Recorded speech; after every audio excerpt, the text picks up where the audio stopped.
ओम शांति। आज 28 दिसंबर 2023 की साकार मुरली। आज बाबा ने कहा, मीठे बच्चे, दान सदा पात्र को देना है, फालतू समय वेस्ट नहीं करना है। हर एक की नब्ज देखो कि सुनते समय उनकी वृत्ति कहाँ जाती है। प्रश्न, पावन दुनिया में चलने के लिए तुम बच्चे बहुत भारी परहेज करते हो, तुम्हारी परहेज क्या है? उत्तर, गृहस्थ व्यवहार में कमल फूल के समान रहना ही सबसे भारी परहेज है। हमारा त्याग है सारी बेहद की पुरानी दुनिया का। एक आंख में है स्वीट होम और दूसरी आंख में है स्वीट राजधानी। इस पुरानी दुनिया को देखते हुए भी नहीं देखना, यह बहुत बड़ी परहेज। इसी परहेज से पावन दुनिया में चले जाते हैं। गीत है, धीरज धर मनुआ। ओम शांति।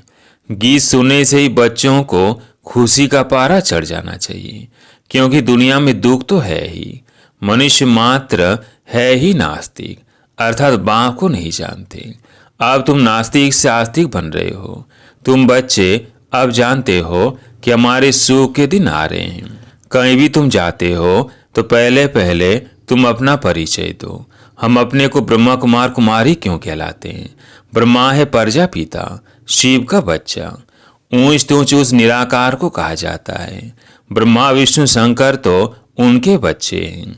विष्णु और शंकर को कई प्रजापिता नहीं कहेंगे। प्रजापिता ब्रह्मा यहाँ है। देखो, यह पॉइंट अच्छी तरह धारण करो। लक्ष्मी नारायण राधे कृष्ण को प्रजापिता नहीं कहेंगे। प्रजापिता ब्रह्मा नाम मशहूर है। यह प्रजापिता साकार। अब स्वर का रचयिता तो परमपिता परमात्मा शिव है। स्वर का रचयिता ब्रह्मा नहीं है।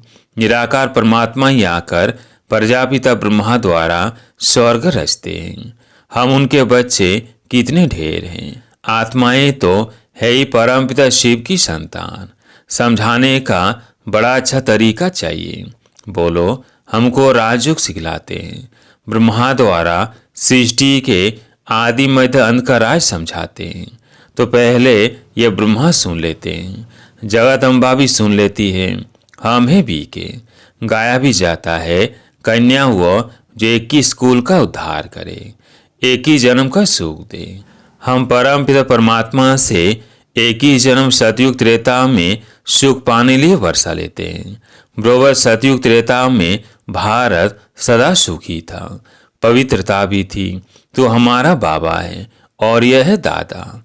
अब जिसके पास इतने बच्चे हैं उनको तो कोई परवाह नहीं कितने उनके बच्चे हैं। हमको ब्रह्मा द्वारा शिव बाबा राजयोग सिखलाते हैं। उस बेहद के बाप से हमको वर्षा मिलता है।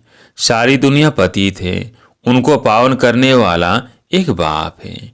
पुरानी दुनिया को बदलने वाला स्वर का रचयिता वह सदगुरु है, सर्व का सदगति दाता। नई दुनिया में है लक्ष्मी नारायण का राज्य। भारत में जो देवी देवताओं का राज्य था, वो देवताएं ही 84 जन्म लेते हैं, फिर वर्ण भी बताने पड़े। समय पहले से ले लेना चाहिए। बोलो, इन बातों को चित लगाकर अच्छी रीति सुनो, बुद्धि को भटकाओ मत। भाई जी व बहन जी, तुम सब वास्तव में शिव की संतान हो। प्रजापिता ब्रह्मा तो सारे सिजरे का हेड हुआ। हम ब्रह्मा मुख वंशावली ब्राह्मण उनसे वर्षा ले रहे हैं। योग बल से विश्व का राज्य पाते हैं, न कि बाहुबल से। हम घर बार नहीं छोड़ते हैं, हम तो अपने घर में रहते हैं। यह स्कूल है मनुष्य देवता बनने का। मनुष्य तो कोई देवता बना न सके। यह दुनिया ही पतित है। पानी की गंगा तो पतित पावनी नहीं है। बार बार उसमें स्नान करने जाते हैं, पावन बनते ही नहीं। ऐसे रावण का भी मिसाल है, बार बार जलाते रहते हैं, रावण मरता ही नहीं है। यह रावण वाला पोस्टर भी ले जाना चाहिए। कोई ऐसी बड़ी जगह जाओ जो एल्बम भी ले जाना चाहिए। देखो, ये सब बच्चे हैं, सभी की प्रतिज्ञा की हुई है पवित्र रहने की। वास्तव में ब्रह्मा के सभी बच्चे हैं। प्रजापिता ब्रह्मा सिजरे का हेड है। इस समय प्रैक्टिकल हम ब्रह्मा कुमार कुमारियां हैं। हो तुम भी परंतु तुम पहचानते नहीं हो। अभी दुनिया में कोई सच्चा ब्राह्मण नहीं है। सच्चे ब्राह्मण तो हम हैं। राज्य भी हम पाते हैं। फिर यह है ब्राह्मणों का सिजरा। ब्राह्मण है चोटी। बच्चों को समझाया है श्री कृष्ण भगवान नहीं है, वह तो पूरे 84 जन्म लेते हैं। 84 जन्म पूरे होते ही फिर देवता बनना है। कौन बनाए? बाप बनाते हैं। हम उनसे राजयोग सीख रहे हैं। उनकी महिमा है एको ओमकार। वह है निराकार निरंकारी। उनको आकर सर्विस करनी पड़ती है। पति दुनिया पति शरीर में आते हैं। अब यो गीता एपिसोड रिपीट हो रहा है। महाभारत लड़ाई लगी थी, सब मछड़ों सदृश गए थे। अब वही समय है। परमपिता परमात्मा शिव भगवान वाच है, वह है रचयिता। स्वर्ग में लक्ष्मी नारायण का राज्य था। सृष्टि को सतो प्रधान बनाना बाप का ही कर्तव्य है। हम उनको बाबा कहते हैं। वो आते जरूर है, शिवरात्रि भी है। इसका अर्थ भी बताना चाहिए। पॉइंट नोट कर फिर धारण करनी चाहिए। पॉइंट से बुद्धि में रहनी चाहिए। कन्याओं की बुद्धि तो अच्छी होती है। कुमारी के पैर धोते हैं। है तो कुमार और कुमारियां दोनों पवित्र। फिर कुमारी का नाम क्यों गाया जाता है? क्योंकि तुम्हारा अभी का जो नाम है कन्या, वो जो एक ही स्कूल का उद्धार करे तो तुम्हारा मान चलाया है। हम भारत की रूहानी सेवा करते हैं। हमारा उस्ताद मददगार परमपिता परमात्मा शिव है। उनसे हम योग बल से शक्ति लेते हैं, जिससे हम एक ही जन्म एवर हेल्दी बनते हैं। यह गारंटी है। कलयुग में तो सब रोगी हैं, आयु भी कम है। सतयुग में इतनी बड़ी आयु वाले कहाँ से आए? इस राजयोग से इतनी बड़ी आयु वाले बनते हैं। वह अकाले मृत्यु होती नहीं। एक शरीर छोड़ दूसरा लिया जाता है। यह पुरानी खाल है। शिव बाबा की याद में रह इस देश सहित देह के सब संबंधों को भूल जाना है। बुद्धि से हम बेहद का त्याग करते हैं। हमारी बुद्धि योग की रूहानी यात्रा है। वो जिस्मानी यात्रा मनुष्य सिखलाते हैं। बुद्धि की यात्रा बाप के सिवाय कोई सिखलाने वाला नहीं है। यह राजयोग सीखने वाले ही स्वर्ग में आएंगे। अब ही से सैंपलिंग लग रहा है। हम सब उस बाप के बच्चे हैं। हम बच्चों को शिव बाबा से वर्षा मिलता है, या दादा भी शिव बाबा से वर्षा लेते हैं। आप भी बेहद के बाप से वर्षा लो। यह बड़ी हॉस्पिटल है। हम एक ही जन्म के लिए फिर कभी रोगी नहीं बनेंगे। हम भारत की सच्ची सेवा कर रहे हैं। इसलिए गायन है शिव शक्ति सेना। अब बाप कहते हैं यहाँ से अपने विकर्म विनाश करो तो आत्मा शुद्ध बन जाएगी, और ज्ञान को धारण करने से तुम चक्रवर्ती राजा बनेंगे। हम पवित्र बनेंगे तो लक्ष्मी को अथवा नारायण को भी वरेंगे। सर्वगुण संपन्न संपूर्ण निर्विकारी यहाँ नहीं बनेंगे तो लक्ष्मी नारायण को कैसे वरेंगे? इसलिए कहा जाता है आईने में अपने को देखो। लक्ष्मी नारायण को वरने लायक बने हो, पूरा नष्ट मुहा नहीं बनेंगे तो लक्ष्मी को वर नहीं सकेंगे, फिर प्रजा में जाएंगे। शिव बाबा को भी परम धाम से आना पड़ता है। जरूर पति दुनिया में आए तो पावन बनाकर ले जाए। यहाँ परहेज भी बहुत रखते हैं। हमारी एक आंख में स्वीट होम और दूसरी में स्वीट राजधानी है। हमारा त्याग सारी दुनिया का है। घर गृहस्थ में रहते कमल फूल समान पवित्र रहते हैं। बूढ़े समझते हैं वानप्रस्थ अवस्था है, चलो मुक्ति धाम के लिए पुरुषार्थ करें। इस समय तो शव की वानप्रस्थ अवस्था है। हर एक को हक है बाप से वर्षा लेने का। दुख धाम को भूल जाना है, यह बुद्धि से त्याग। हम पुरानी दुनिया को बुद्धि से भूल नई दुनिया को याद करते हैं, फिर अंत मति सो गति हो जाती है। ये सबसे बड़ी गॉड फादरली यूनिवर्सिटी है। भगवानुवाद मैं राजयोग सिखलाकर मनुष्य देवता बनाता हूँ, ऐसे से समझाना चाहिए। बोलो हम जो सुनाते हैं वो बैठकर सुनो।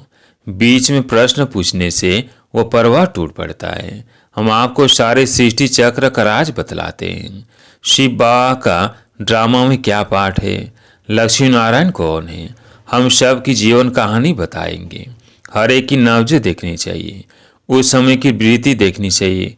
ठीक सुनता है तो आई होकर तो नहीं बैठा है, यहाँ वहाँ तो नहीं देखता है, यहाँ बाबा भी देखते हैं, कौन सामने सुनकर झूमते हैं। यह ज्ञान का डांस है। वो स्कूल तो छोटे होते हैं जो टीचर अच्छी रीति देख सके और नंबरवार बिठाए, यहाँ तो बहुत है, नंबरवार बिठा नहीं सकते। तो देखना पड़ता है कि इसकी बुद्धि कहीं भागती तो नहीं है। मुस्कुराते हैं, खुशी का पारा चढ़ता है, ध्यान से सुनता है। दान सदा पात्र को देना चाहिए, फालतू समय वेस्ट नहीं करना चाहिए। नब्ज देखने की भी समझदारी चाहिए। मनुष्य तो डरते हैं, खास सिंधी लोग समझते हैं कहीं बीके जादू न लगा दे, इसलिए सामने देखते भी नहीं हैं। शिव बाबा समझाते हैं, तुम ब्राह्मणी त्रिकादशी बनते हो, फिर वर्णों का राज भी समझने का है, हम सो का अर्थ भी समझाना है। हम आत्मा सो परमात्मा कहना रॉन्ग है। कोई फिर ब्रह्म को भी मानने वाले हैं, कहते हैं अहम ब्रह्मस्मि। माया तो 5 विकार है, हम ब्रह्म को मानते हैं। अब ब्रह्म तो महत तत्व है जो हमारा निवास स्थान है। जैसे हिंदुस्तान में रहने वाले अपना धर्म हिंदू कह देते हैं, वैसे वो अभी ब्रह्म तत्व को कह देते कि हम ब्रह्म हैं। बाप की महिमा अलग है, सर्वगुण संपन्न, 16 कला संपूर्ण। यह महिमा देवताओं की है। आत्मा जब शरीर के साथ है तब उसकी महिमा है। आत्मा ही पतित अथवा पावन बनती है। आत्मा को निर्लेप नहीं कह सकते। इतनी छोटी सी आत्मा में 84 जन्मों का पाठ है, उसको फिर निर्लेप कैसे कहेंगे। अरे बाबा पीस स्थापन करते हैं तो तुम बच्चे बाबा को क्या प्राइज देते हो? वह तुमको 21 जन्म शहर की राजधानी की प्राइज देते हैं। तुम बाबा को क्या देते हो? जो जितनी प्राइज बाप को देते हैं उतनी फिर बाप से लेते भी हैं। पहले पहले इसने प्राइज दिया। शिव बाबा तो दाता है। राजे लोग कभी हाथ में ऐसे लेते नहीं हैं, उनको अन्नदाता कहा जाता है। मनुष्य को दाता नहीं कह सकते। भले तुम सन्यासी आदि को देते हो, परंतु रिटर्न फल तो फिर भी शिव बाबा दाता देता है। कहते हैं सब कुछ ईश्वर ने दिया है, ईश्वर ही लेते हैं। फिर कोई मरता है तो रोते क्यों हो? परंतु न वो लेते हैं न वो देते हैं। वह तो लौकिक माँ बाप जन्म देते हैं, फिर कोई मर जाता है तो उनको ही दुख होता है। यदि ईश्वर ने दिया, उसने ही लिया, तो दुख क्यों होना चाहिए? बाबा कहते हैं मैं तो सुख दुख से न्यारा हूँ। तिस दादा ने अपना सब कुछ दिया है, इसलिए फुल प्राइज भी ले रहे हैं। कन्याओं के पास तो कुछ है नहीं, यदि उनको माँ बाप देते हैं तो भी शिव बाबा को दे सकती है। जैसे मम्मा भी गरीब थी, फिर देखो कितनी तीखी गई है, तन मन धन से सेवा कर रही है। तुम जानते हो हम सुखधाम जाते हैं, वाया शांति धाम। जब तक हम बाप के पास नहीं जाएंगे तो ससुर घर कैसे आएंगे? पियर घर में तो बैठे हैं, पहले बाप के पास जाएंगे फिर ससुर घर आएंगे। यह सुख वाटिका, सतयुग है अशोक वाटिका। अच्छा, मीठे मीठे सिकिलधे बच्चों प्रति माता पिता बाप दादा का याद प्यार और गुड मॉर्निंग। रूहानी बाप की रूहानी बच्चों को नमस्ते। हम रूहानी बच्चों की रूहानी बाप दादा को याद प्यार गुड मॉर्निंग नमस्ते नमस्ते। धारणा के लिए मुख्य सार।